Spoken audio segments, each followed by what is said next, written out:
এই জগতে তো ভাই মাগনা কিছু নাই। এর উপর আবার আপনি আমি মানুষ হয়ে জন্মাইছি। এইটার মূল্য তো আমাদেরকে প্রত্যেকদিন দিতে হবে। কেমন মূল্য? এই যে জগৎ আগায়া যাচ্ছে, কত উন্নয়ন, কত উন্নতি, এই জায়গায় উই হ্যাভ টু কন্ট্রিবিউট। কেমন কন্ট্রিবিউশন?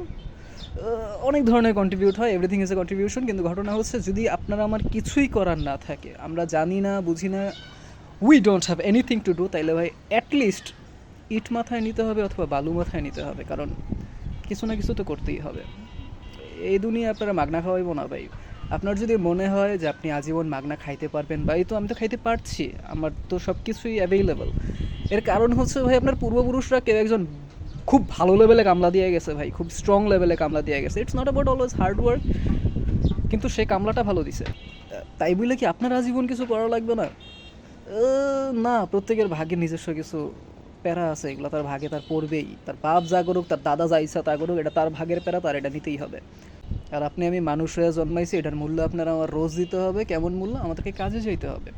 গরু ছাগলের কাজ নাই ভাই, তারা জেনে ঘাস পায় ওইনি খায় পড়ে। মাথা নিচের দিকে থাকে তো গরু ছাগলের এই কারণেই। আপনার আমার মাথা তো নিচে না ভাই।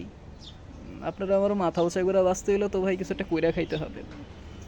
আর যদি কিছু করতে নাই চাই, তাহলে আমাদের সর্বপ্রথম যে জিনিসটা ছিনায় নেওয়া হবে সেটা হচ্ছে ভাই আত্মসম্মানবোধ। অনেকের এটা প্রয়োজন পড়ে না, অনেকের লাগে না। আত্মসম্মান, it's not a most important part of your life to live, এমন কিছু না। কিন্তু ঘটনা হচ্ছে, দিন দিন আরও অনেক কিছু চলে যায়। আর একদম শেষে যে জিনিসটা আপনার কাছ থেকে চলে যাবে সেটা হচ্ছে প্লেটের খাবার।